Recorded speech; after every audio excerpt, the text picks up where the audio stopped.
Okay, so for this video, we're going to discuss our 8th lesson. So this is about stress strain diagram. So this is still under chapter 3. So ang chapter 3 natin about siya sa fundamental concept of strain and deformation. So para sa lesson na ito yung mga outcomes na kailangan ma-attain ng students. First, kailangan ng mga estudyante ay matuto na mag-drawing ng stress strain diagram at ma-identify yung critical points doon sa diagram na iyon. And second, kailangan matutunan ng mga estudyante to discuss the mechanical properties of materials. Okay, start natin yung discussion natin. Okay, we've mentioned this already before, no, na yung strength ng material nakadepende siya sa ability ng material na makapag-sustain ng load without undue deformation or failure. Okay? Sige. Ngayon, yung stress at saka strain, ito ay dalawang fundamental concepts dito sa mechanics of materials. Ngayon, yung relationship nilang dalawa, pwede natin magamit, no, para makapag-define ng mga mechanical properties ng material. Okay? So, may mga kinakandak na tests, no, para malaman yung mga mechanical properties ng material. Okay? So, isa nga doon is yung tinatawag natin na tension or compression test.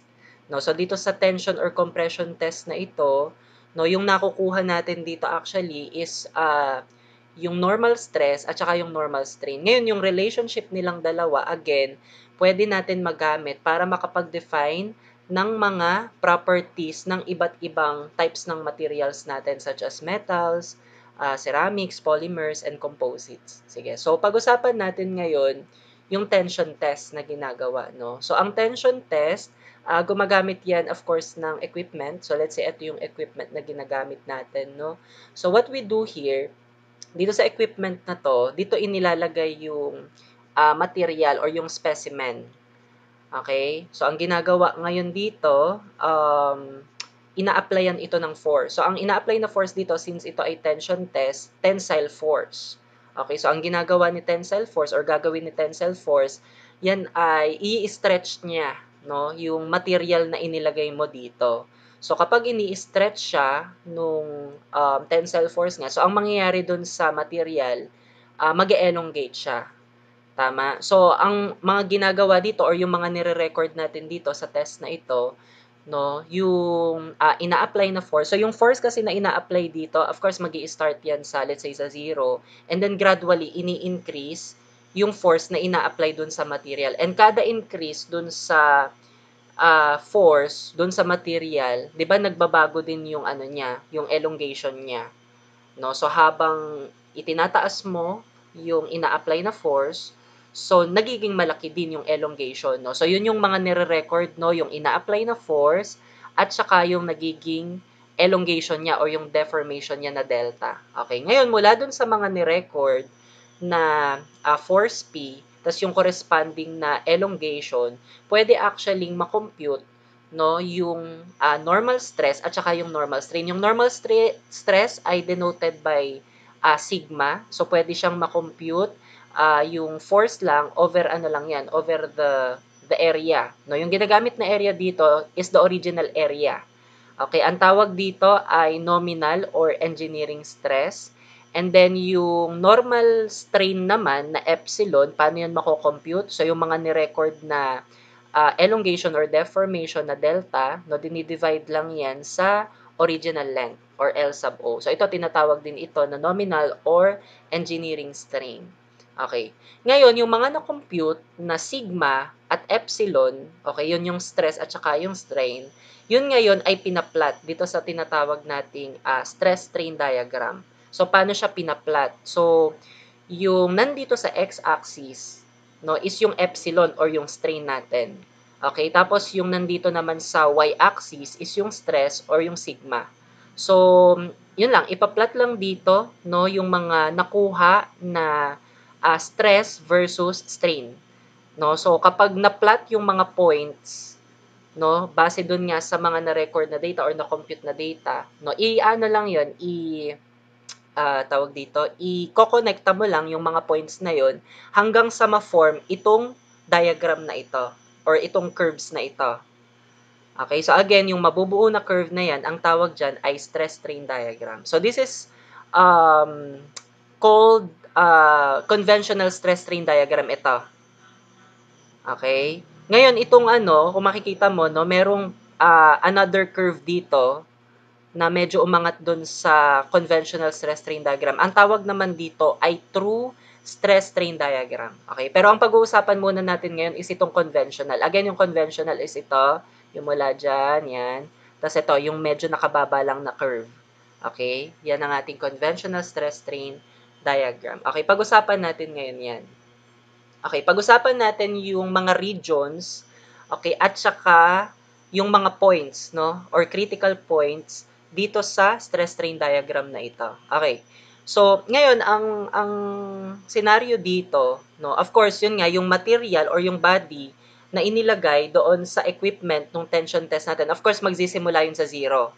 Okay, yung force. At kapag yung force ay zero, of course, zero din yung magiging stress. At kapag zero yung stress din, 'di ba? Zero din naman yung magiging strain niya. So nag-start yan dito sa origin na 0 0 yung coordinate dito. Zero yung stress at saka yung strain. Ngayon yun nga habang ini-increase yung force, okay, na ina-apply doon sa material, so of course nag-i-increase din yung stress and ang nangyayari nag-i-increase din yung strain.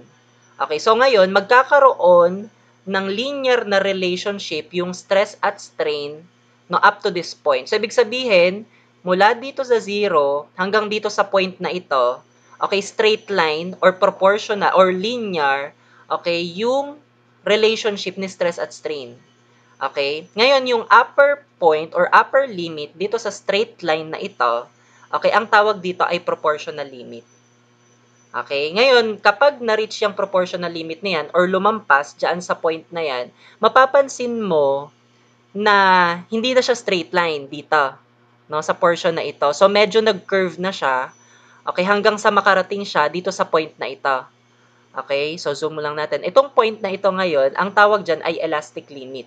After nung ano no, nung elastic limit, no, may makikita ka ngayon diyan na point. Yan namang point na yan, ang tawag diyan yield stress. Ngayon, itong elastic limit na ito, no, ito actually yung limit nung pagiging elastic ni material.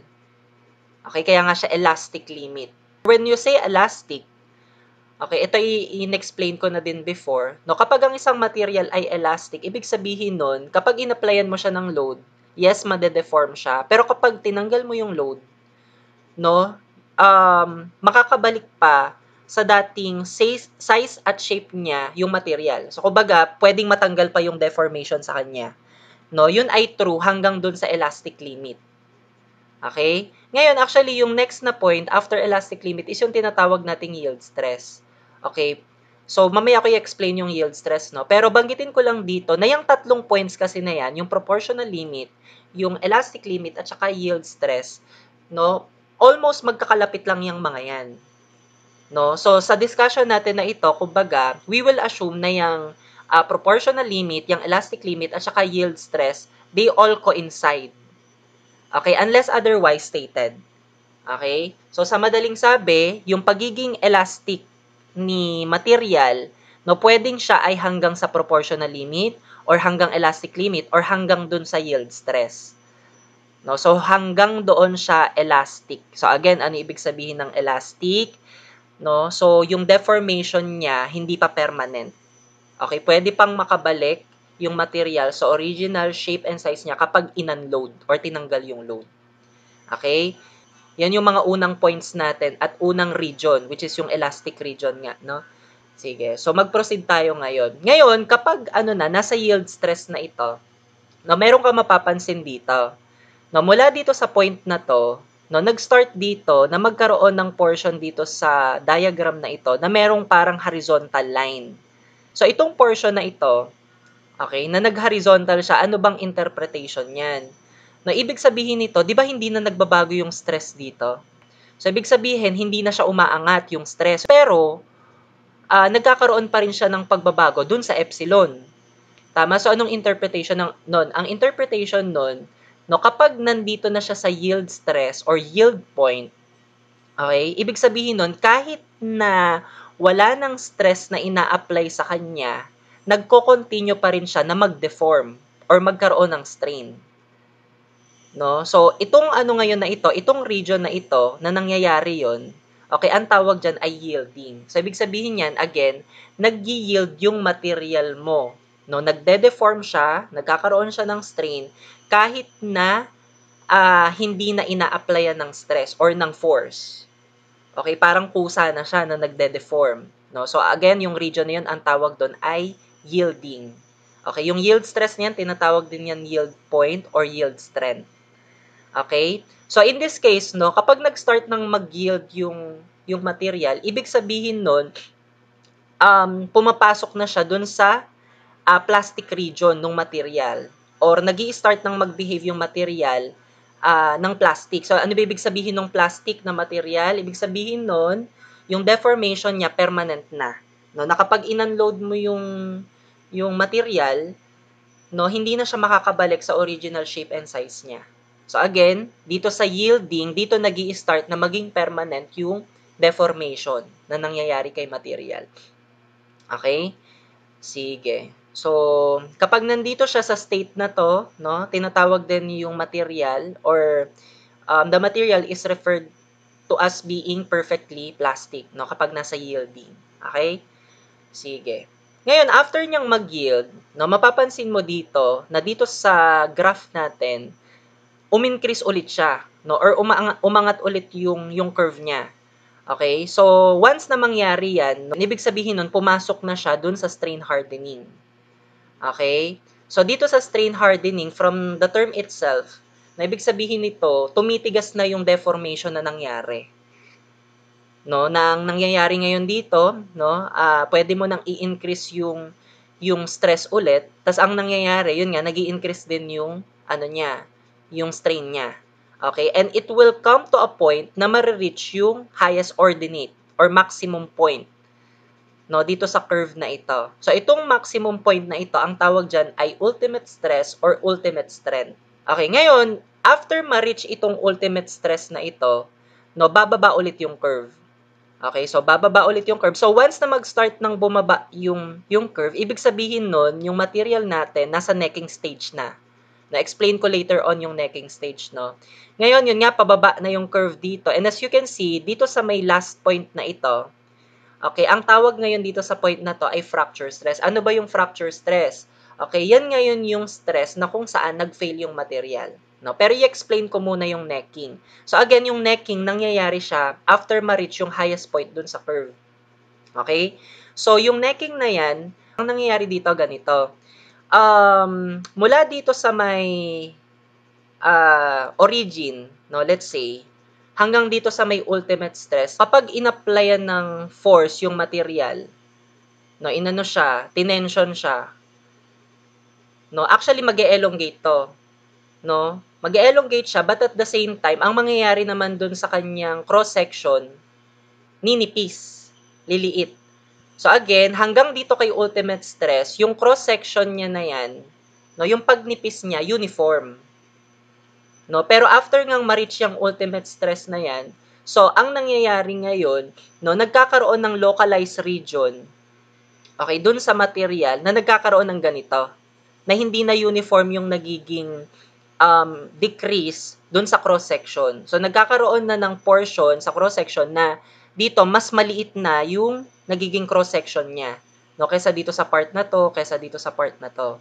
Okay, itong localized region na yan na ngayon yung tinatawag nating necking. No, and ngayon, kapag tinuloy-tuloy yan, na applyan pa nga nung force, so magko-continue yan na mag-elongate at magko-continue na lumiit itong cross-section dito hanggang sa siya ay mag-fail na or mag-fracture na.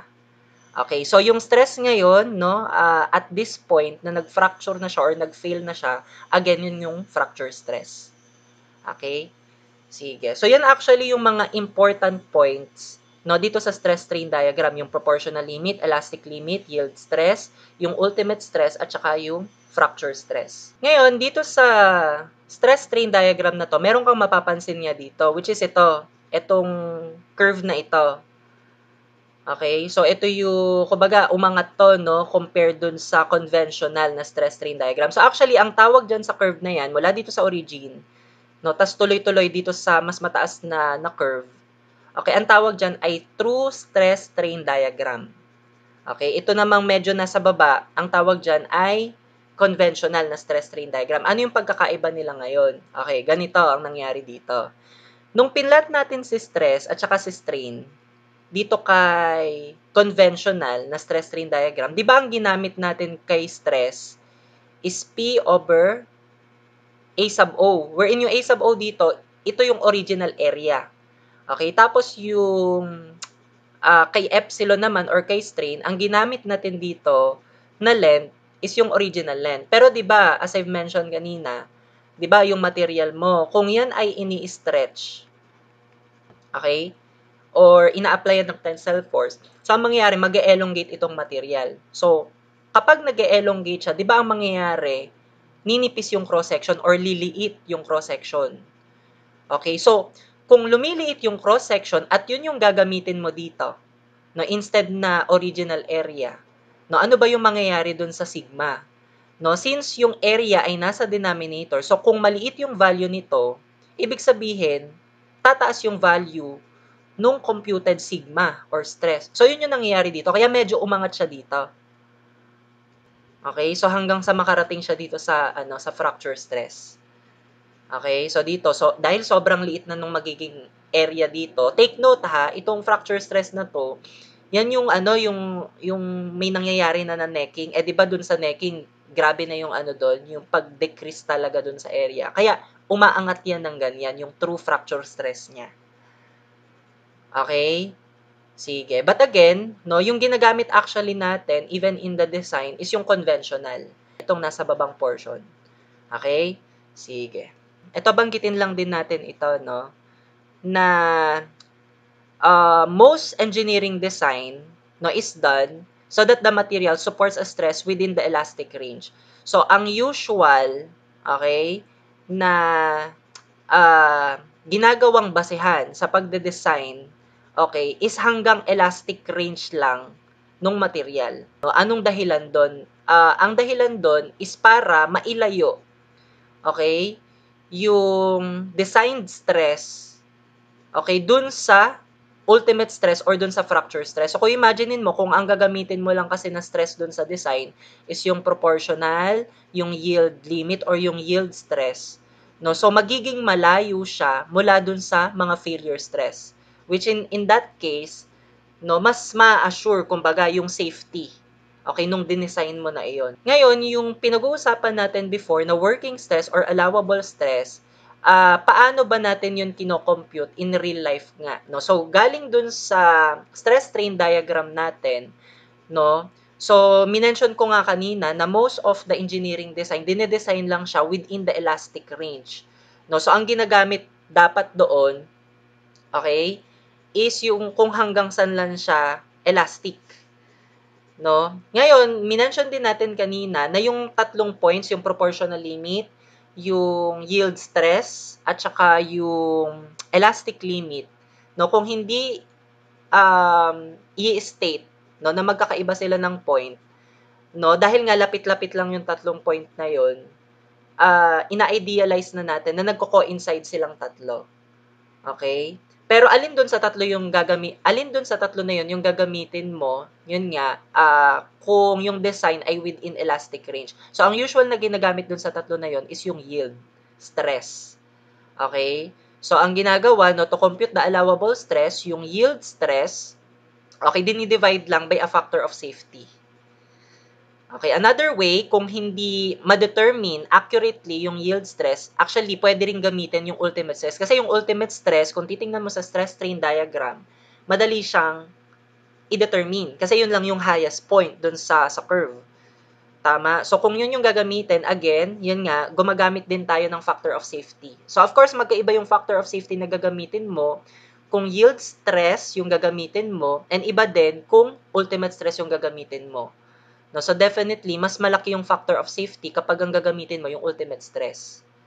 Okay? Pero diyan nang gagaling, no, in real life, no, yung mga allowable stresses na nagagamit natin dun sa mga previous problems natin. Okay. Mapapansin mo rin pala, no, kung babalikan natin yung stress strain diagram na diniscuss natin. Okay? So this is actually the stress strain diagram ng steel.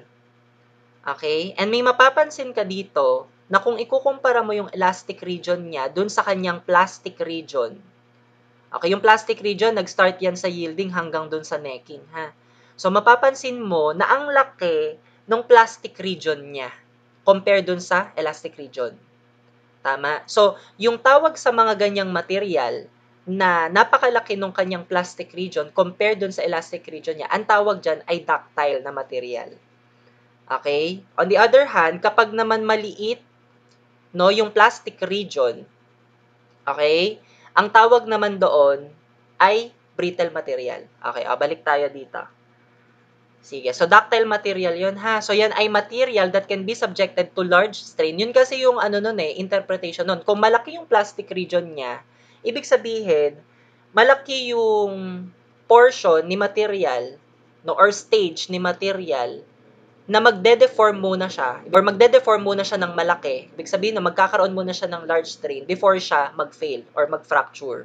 Kaya yung mga engineers often ang pinipili nilang material is yung mga ductile material. Kasi nga yung mga ductile material capable siya na mag-absorb ng shock or energy, no? At saka kapag sila ay in-overload, no, mag-e-exhibit muna sila ng large deformation before sila mag-fail. Unlike nga sa mga brittle material, na konting deformation lang, konting overload lang yung gawin mo, nagfe-fail na siya agad. Okay? Sige. So, ito sinusukat din yung ano no, yung percent elongation. So, parang ano lang din ito, parang strain lang din ito. Na katulad kay strain, itong LF na to, parang ano lang yan, a new length, tapos sinusubtract lang sa original length over the original length. And then yung percent reduction of area naman, no, yung ginagamit dito instead of length. Okay? Sige, mga dinagdag ko lang yan, no? Okay, ngayon pag-usapan natin yung offset method. Okay, merong mga stress strain diagram na hindi clear kung nasan yung kanyang yield point or yield stress or yield strength. Okay, kasi 'di ba pinag-usapan natin kanina, kung babalikan natin doon sa stress strain diagram, no, ma-identify mo kung nasan yung yield stress, no, kung saan nagsimula, no, doon sa curve natin or doon sa diagram natin na magkaroon ng horizontal na line. Tama. Ito kasi no, dito ito yung horizontal portion and nag-start itong horizontal portion na to dito sa point na to. Which is yun nga, yung pinagsimulaan niyan, ang tawag niyan ay yield stress. Paano kung meron kang stress strain diagram pero hindi clear kung saan yung portion dito na nagkaroon ng horizontal na line. No, so ibig sabihin, mahirap ma-determine in these cases kung nasaan yung yield stress or yield strength or yield point. So in that case, ang ginagawa natin, no, ginagawa natin yung tinatawag nating offset method. So ano ba yung offset method? So dito sa offset method, okay, gumagamit tayo dito ng 0.2% na strain. So kung i-decimal mo yan, yan ay 0.002. So what you do, hinahanap mo yung 0.002 dito sa strain or dito sa epsilon, no, dito sa graph, which in this case, yung 0.002 ay nandito. Okay? O yan ngayon, no, gamitin mo ngayon ito na parang reference point, no. So gagamitin natin yan. Ngayon, ang gagawin mo dito sa may stress strain diagram na ito, tingnan mo yung portion na straight line siya. No, yung kumbaga linear yung relationship ni stress at saka strain. 'Di ba yung portion dito na straight line siya ay ito. Okay? Sige, ano ko siya, patungan ko siya. So ito, nakikita mo to? 'Di ba ito yung portion dito sa diagram na to na straight line. Ang gagawin mo ngayon, dun sa 0.002 kanina, diyan ka magsisimula.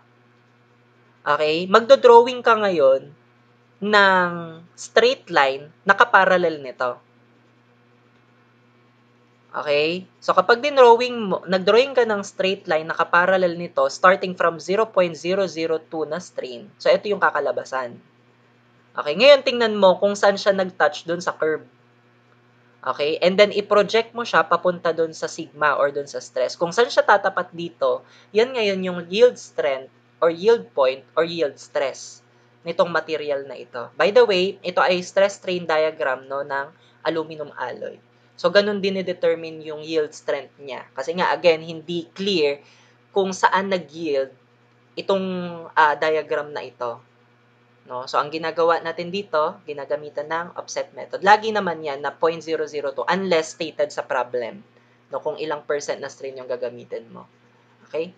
Sige. Na-mention ko na to kanina, no, yung brittle material. So, ito ay mga materials na nag-exhibit ng little or no yielding or deformation before failure. Okay? Sige. So, yung mga brittle materials, they do not have a well-defined tensile fracture stress. So, ito, example ito ng brittle na material or stress-strain diagram ng isang brittle na material. So, ito ay gray cast iron. No? So, mapapansin mo dito sa kanyang stress-strain diagram, yung kanyang graph ay nandito. No? Instead na nandito. No, kanina nandito yung graph natin, no? Kasi ganito 'yan. Yung mga magagraph mo dito actually, yun ay tension. No? Ano mo ha, balikan mo tension test yung diniscuss natin doon sa stress strain diagram kanina, no? Okay. Ngayon kung dito siya igagraph, no, ibig sabihin nito, ito ay compression. No, compression yung stress, compression yung strain. Okay? So, yun nga, makikita mo dito na yung gray cast iron, okay, maliit lang yung kanyang tensile na stress. No? And then, malaki yung kanyang compressive na stress. Okay, so ganun yung characteristic ng mga brittle materials. So, siya ay mahina sa tension, pero malakas sa compression. Baligtad naman doon sa may ductile materials. Yung mga ductile materials, malakas sila sa tension, pero mahina sa compression. Okay? Sige. Ngayon, sa mga brittle na material, no, hindi ito nakaka-experience ng necking. No, doon kasi sa ductile material, 'di ba yung necking kanina, yung merong localized region na lumiliit yung kanyang cross section hanggang sa siya ay maputol. So dito kay brittle material, hindi nagkakaroon ng necking. Bigla-bigla na lang siyang nagfe-fail. No, without necking. Okay? So another na nagiging behavior ng mga brittle na material na kapag sila ay kinompress, no, sila ay nagbabulge out. Okay? Ayan. Okay. Sige. So, aside sa gray cast iron, no, isang example din ng brittle na material is yung mga concrete. Okay? So, itong diagram na to, ito ay stress strain diagram ng isang typical concrete mix. Okay? So, as you can see dito sa kanyang diagram, again, maliit yung tension stress dito. No, yung tension na portion dito kay diagram, maliit lang as compared dito sa kanyang compression na portion. Okay? So, mula actually dito sa stress strain diagram na to, pwede mong ma-identify yung maximum compressive stress ni concrete, which in this case, ito yung maximum point. Which in this case, ano pala, yan yung lowest point, no, doon sa curve. So, kung yan, titingnan mo dito, yan ay 5, no, 5 KSI. No, ngayon, yung kanyang maximum na tension naman, yung pinakamataas lang na point dito sa may tension na portion, which is in this case, 0.4 KSI. Kaya nga, tingnan mo, kung i-compare mo, napakaliit lang nung 0.4 KSI compared dun sa 5 KSI na compressive. 0.4 na tension compared dun sa 5 KSI na compression. Napakaliit, no? Kaya yung mga concrete, no, malakas yan sa compression, pero mahina yan sa tension. Okay? Pero, it's safe to say then na generally, no, most materials exhibit both ductile and brittle behavior, no? Sige. So this time pag-usapan naman natin yung tinatawag na Hooke's law. Okay? So itong Hooke's law na to, this is formulated by Robert Hooke in 1676. So ano ba yung Hooke's law? So mathematically, okay, yung finormulate na relationship ni Hooke's law ng stress at saka strain is ito. So, this is stress or sigma, equal siya sa E times epsilon or yung strain. So, wherein yung E dito, yan ay modulus of elasticity. Okay? Or tinatawag din siyang Young's modulus. At yung modulus of elasticity na yan, isa yan actually sa mga mechanical properties ng isang material. Okay? So, wherein itong stress at strain na yan, saan yan nakukuha? Okay, by the way pala, itong Hooke's law na to, no, this is just true Okay? Kapag yung stress at strain ng material ay merong linear relationship. Okay? So, sa madaling sabi, yung E na ito, okay, paano siya kinukuha mula doon sa stress strain diagram? Para lang siyang slope. No, kung naaalala mo yung slope, ano ba ang ano ng slope? Ano ba ang general formula natin ng slope? Ang slope actually ay rise over run. Tama. So, yung modulus of elasticity pala, para lang siyang rise over run. Ano yung rise? Yung sigma. Tapos ano yung epsilon? Yan yung strain. 'Di ba? Yung sigma, yung stress. Yung epsilon naman, yan yung strain. No? So, ano yung gagamitin mo na stress at saka strain dun sa stress-strain diagram? Sige, so kung babalikan natin yung stress-strain diagram natin. Let's say ito yung stress-strain diagram natin. Okay?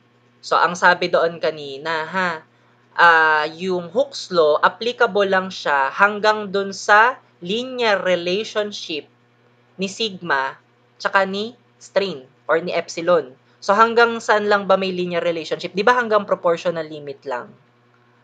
No, so, ibig sabihin, dun sa pag-compute mo ng modulus of elasticity, ang dapat gamitin mo dun is yung stress dun sa proportional limit. Tapos yung gagamitin mo naman na strain is yung strain dun sa proportional limit. Okay? So, ang gagamitin mo na stress is ito, kung ano man yung value na makukuha mo dito. Tapos yung strain na gagamitin mo is kung ano man yung strain dito sa point na ito. Okay? So, yun nga, mapapansin mo dito sa pag-compute ng modulus of elasticity, literal na parang ano lang siya, rise over run. Okay? Yung sigma PL, yan yung height netong, let's say, netong triangle na to. Tapos yung epsilon PL, yan yung base. No, so kumbaga sa slope nga, ito yung rise, ito yung run, no? So tandaan mo 'yon ha, yung pagkuha ng modulus of elasticity, rise at run lang 'yan, no, nung straight line, no, kung saan may linear relationship nga si stress at saka si strain. Okay? So ang ginagamit dito usually sa pag-compute nito ha, yung proportional limit. Okay.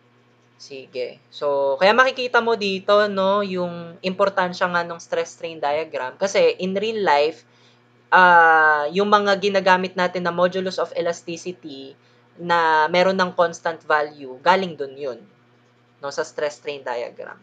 Sige. So, mag-try tayo na no, na mag-solve ng modulus of elasticity galing dun sa stress-strain diagram. So, ito yung example natin. So, ito ay stress-strain diagram ng isang mild steel. Okay? So, ngayon, kung gusto nating ma-determine yung modulus of elasticity from this diagram, hanapin mo yung portion ni diagram na merong linear. Okay? Na merong linear behavior. Okay? Yung relationship ni stress at saka ni strain. So, by the way, ito palang portion na to, no, ito ay zoom in. So, kung siya ay i-zoom in, ito yung niya, itsura. Okay? So, kumbaga, medyo in-exage na siya dito, no? Yung kanyang inclination, tsaka yung haba nung curve, no? Sige. So, mula dito, ito na lang ang tingnan natin. Tingnan mo yung portion dito na straight line. So, ito yun, no? Yung portion na straight line siya. So, yung upper limit dito, ito yung proportional limit. So, kung itutuntun mo siya doon sa stress, yung proportional limit na stress ay ito, 35.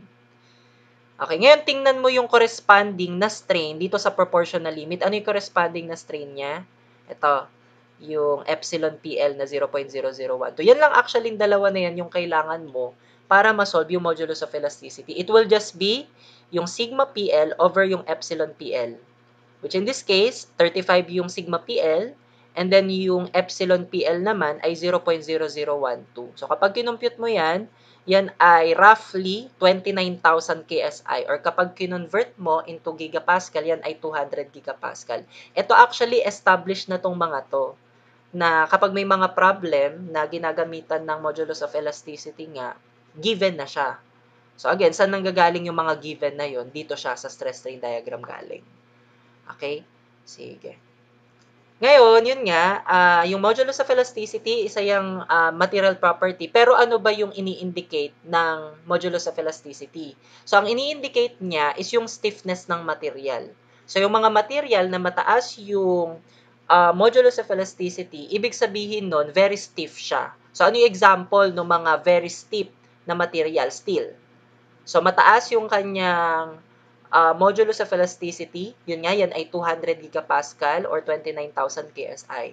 Ngayon, yung mga materials na sobrang baba nung kanyang stiffness, ang example niyan ay yung mga spongy materials na vulcanized rubber. So, yung tinan mo to, no, yung modulus of elasticity ng vulcanized rubber, no, 0.10 KSI lang. So, sobrang liit niya, no, compared dun sa 29,000 KSI ni steel. Okay? Sige. Pero take note ha, yung modulus of elasticity na yan, yun nga yung galing kay Hooke's Law, no, na relationship, yan ay applicable lang hanggang doon sa linear elastic behavior nung material natin. Kaya nga rin siya tinawag na modulus of elasticity. Applicable lang siya hanggang doon sa elastic region ni material. Okay? Sige. Okay, so pag-usapan natin ngayon, no, yung nangyayari doon sa strain hardening na stage ng material natin. So, i-consider mo to. Okay, so as you can see dito, yun nga, starting dito sa origin, yun nga habang nilalagyan ng load yung material, no, yan ay makakarating dito sa may point A. No, as you can see, straight line siya dito, mula kay point O hanggang doon kay point A, straight line yan. So, ibig sabihin, elastic region yan ni material. And then, in-increasean pa yan ng load. Okay, hanggang makarating dito kay point A prime, hanggang doon kay point B. Ngayon, mapapansin mo dito, na dito kay point A prime, okay, ang ginawa dito, in-unload. Ibig sabihin, tinanggal yung in-apply sa kanya na load. Okay? Pero take note, itong point A prime na to, na kay plastic region na siya. No? So take note ha, kay plastic region, ang nangyayari dyan, yung deformation na, nagiging permanent na siya. So, ang nangyari dito kay A prime, nung in-unload na siya, okay, mapapansin mo dun sa kanyang diagram, no, na hindi na siya nakabalik doon sa original na point O. Tama? Nung in-unload siya. So, ibig sabihin, yun nga, nagkaroon na talaga ng permanent na deformation. No? So, yun yung nangyayari kasi ha, kapag yung material nasa plastic region na, tas diniload mo or in-unload mo, hindi na siya makakabalik sa original shape and size niya. Okay, pero meron pa rin siyang ma-experience na tinatawag nating elastic recovery. Kahit papaano, merong mababalik dun sa kanyang shape and size, pero hindi na dun sa original. So, kumbaga, yung curve niya dito, bababa na dito sa O'. Again, hindi na yan nakabalik dun sa point O. Kasi nga, nagkaroon na ng permanent na deformation. Ngayon, yung difference mula dito sa point O hanggang dyan sa point O', ang tawag dyan ay permanent set or permanent strain. Yan yung nangyayari dito. Okay.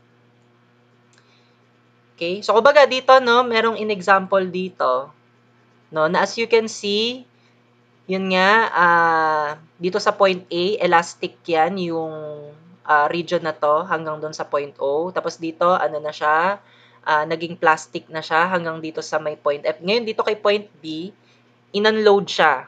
So, as you can see, nakabalik lang siya hanggang dito sa point na to. Hindi na siya nakabalik doon sa original na point O. Okay, so yung difference ngayon ni point O at saka ni point C, yan ngayon yung permanent set. Okay, or yung permanent strain. Okay? Sige. So, pag-usapan natin ngayon yung tinatawag nating strain energy. So, kapag ang material daw ay na-deform by an external load, yung external load na yon will do external work.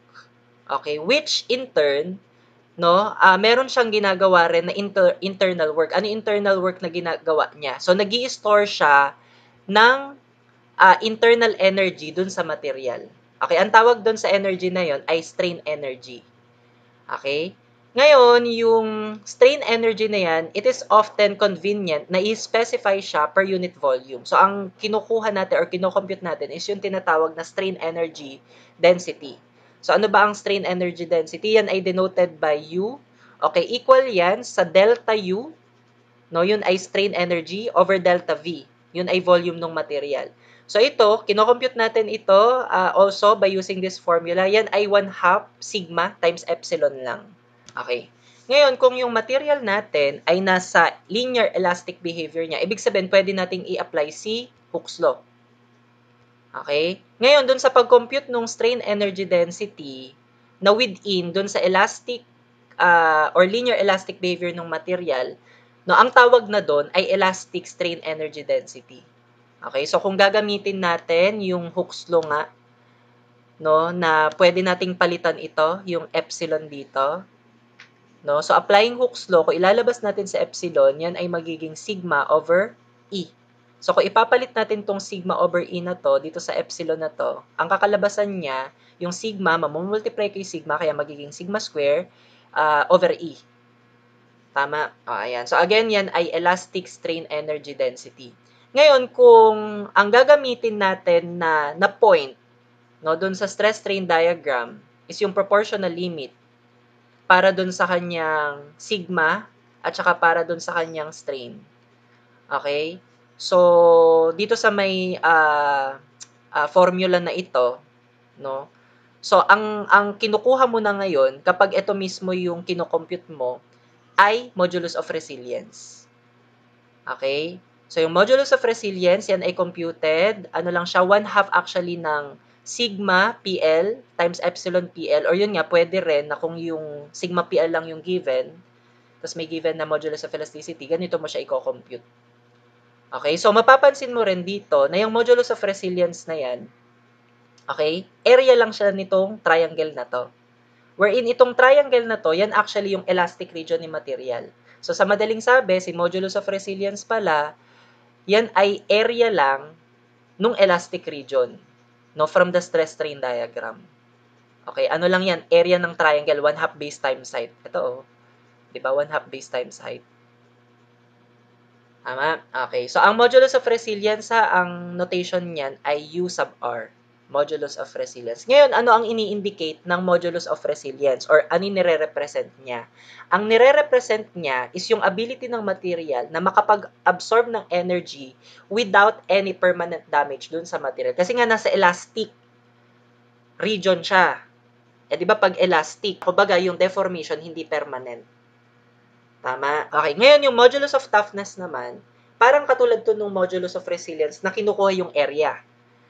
Tama? So, kung yung area na kinukuha doon kay modulus of resilience is yung area ng elastic region, dito naman, ang kinukuha na area is yung buong area under the stress-strain diagram. No? So, yung buo na yan. So, ang notation natin ng modulus of toughness ay U sub T. Okay? So, paano kino-compute yan? Actually, ano yan, no, ginagamitan naman yan, pwede naman yan gamitan ng mga computer softwares para makompute yung area under this curve. Okay, ano ngayon yung ini-indicate ng modulus of toughness? Ang ini-indicate ng modulus of toughness is yung strain energy density ng material before siya mag-fracture or mag-fail. Or in other words, ito yung ability ng material na makapag-absorb ng energy, okay, before siya mag-fail. Kung yung modulus of resilience, ability ng material na makapag-absorb ng energy without permanent deformation sa material. Ito naman, yung ability ng material na makapag-absorb ng energy before siya mag-fail, yung material. Okay? Sige. So, when engineers are designing new structures, of course, critical na meron silang access sa modulus of toughness data kapag namimili sila ng materials na gagamitin. So, kapag nagde-design ng structure na susceptible sa mga accidental overload, no, it's safer na ang piliing material para doon is yung mga may mataas na modulus of toughness. Kapag malaki yung modulus of toughness, ibig sabihin malaki yung kanyang plastic region. At kapag malaki yung plastic region, malaki yung pwede niya maging deformation before siya mag-fail. No, as compared dun sa mga material na mababa yung modulus of toughness, ang ibig sabihin nito, maliit yung kanyang plastic region. Ibig sabihin, konting deformation pa lang, nagfe-fail na siya. Okay? So, meron akong mga nilagay na sample problems dito. So, try natin silang gawin. Okay, attention test for a steel alloy results in the stress strain diagram shown in the figure. Calculate the modulus of elasticity and the yield strength based on 0.2% offset. Identify on the graph the ultimate stress and the fracture stress. So, ito yung stress strain diagram natin. Okay? Para daw ito sa steel alloy. Alright. So, unang pinapagawa sa atin, pinapakalculate yung modulus of elasticity. So, as we have learned kanina, so, paano ba natin kino-compute yung modulus of elasticity from the stress strain diagram? No? So, ang gawin mo, okay, hanapin mo dito sa stress strain diagram yung portion na linear yung relationship ni stress tsaka ni strain.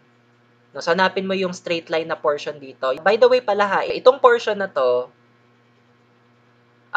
zoom in siya. So, nung zoom in siya, ito itsura niya. Ito. Okay, exaggerated na yan, no? Pero yun nga, kung titingnan mo dito, alin yung portion dito na straight line siya, di ba ito? Yung mula point O hanggang point A. So, ito ngayon yung gamitin mo.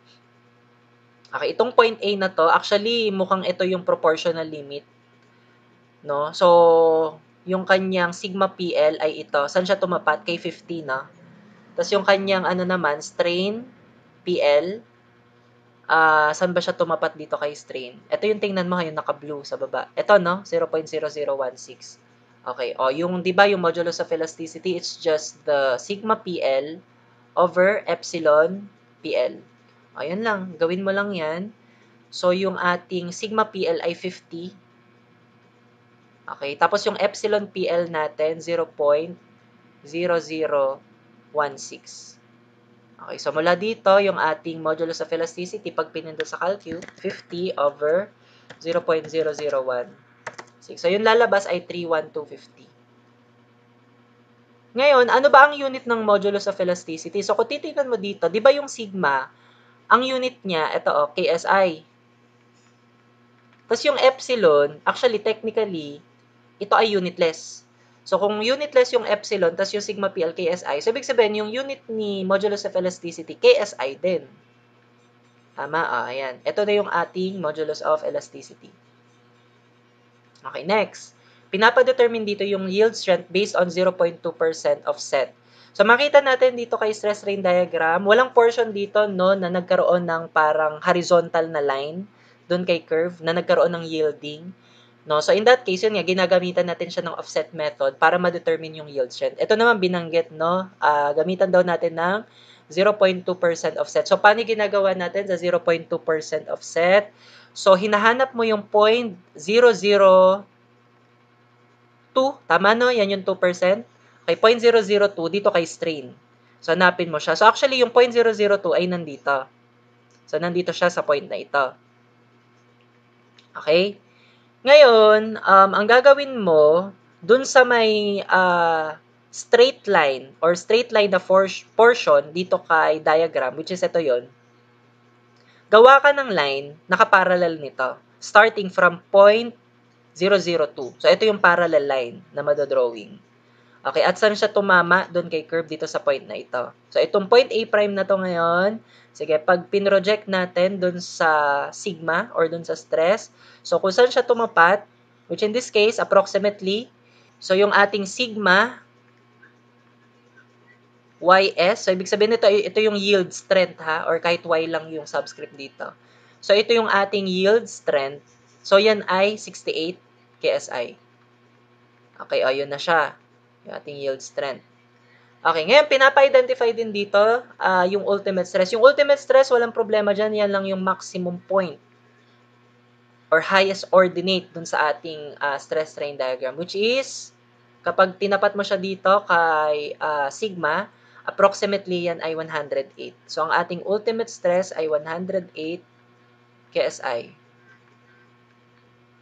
Okay, para naman sa ating fracture stress, so yan lang naman yung last point, which is yung point C.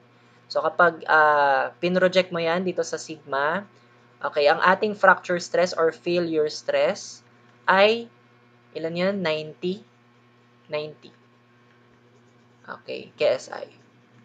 Ayan na yung mga pinapagawa dito sa problem na ito. For the next sample problem, the stress-strain diagram for an aluminum alloy that is used for making aircraft parts is shown in the figure.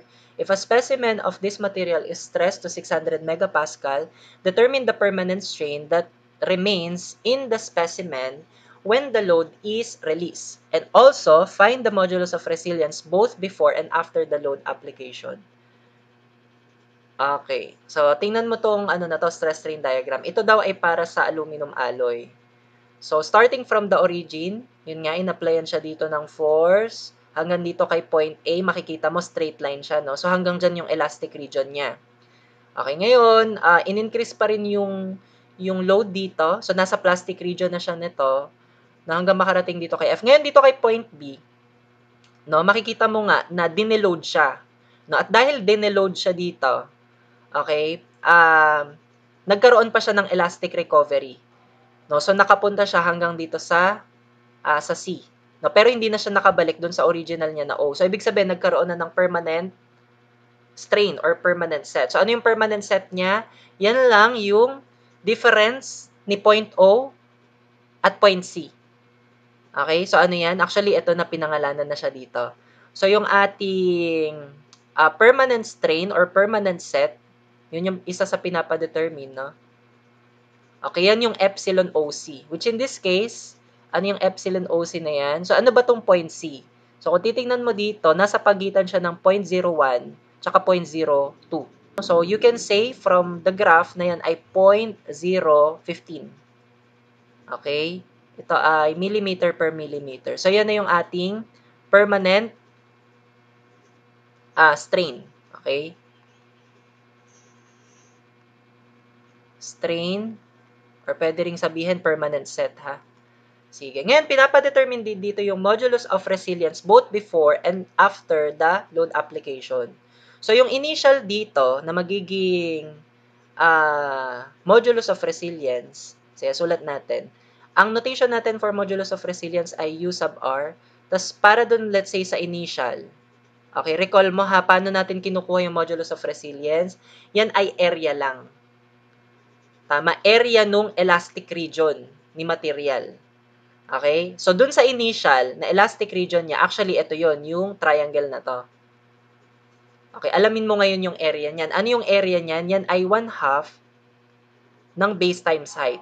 O, unahin natin yung height. Yung height niya actually is ito, yung 450. So, yan ay 450. Okay, tapos ano yung base niya? Ang base niya naman ito. No? So, ano tong base niya na to? Actually, tinuro na siya dito na yung epsilon daw sa yield point ay 0.006. So, yan yun, yung kanyang base. So, yan ay 0.006. So, kapag pinindot mo to, ito ay 0.5 times 450 times 0.006. So, ilan ito? Ito ay 1.35. So, anong unit nito? Okay, ang modulus of resilience, since galing siya sa ano, yung 1/2 sigma times epsilon, no, di ba ang epsilon unitless, ang sigma naman, ang unit niya dito, megapascal. So, ang unit lang ng modulus of resilience is katulad lang ng unit nung sigma, which in this case, megapascal. Okay, so ito ngayon yung modulus of resilience before. Ngayon yung after naman, ito yung final.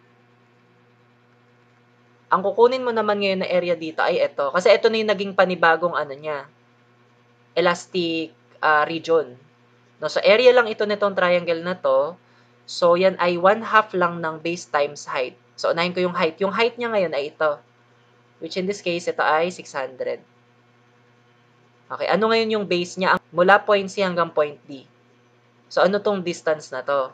So, para makuha mo yung distance na yan, mula point O hanggang point D, di ba yan ay, ayun na, nakaturo, 0.023. Tapos mula point O hanggang point C, this is actually yung epsilon OC kanina, which kanina, inestimate na natin siya na 0.015 siya. Ito, no? So, ito ay 0.015. So, ibig sabihin, yung base natin na CD, ano lang yan, 0.023 minus 0.015. Gawin natin. So, yan ay 0.023 minus 0.015. So, pag pinindot natin ito sa calculator, 1/2 times 600 times 0.023, tapos may ano yun, isusubtract pa yung 0.015. Okay, equals, ito ngayon ay 2.4. So, ito ay 2.4 megapascal. Okay, ito na yung mga sagot. That's it. So, that ends this discussion. So, I hope that you learned. So, consider subscribing to this channel. Paki-like din and share itong video na to. And also, follow me sa Facebook and TikTok. Thank you.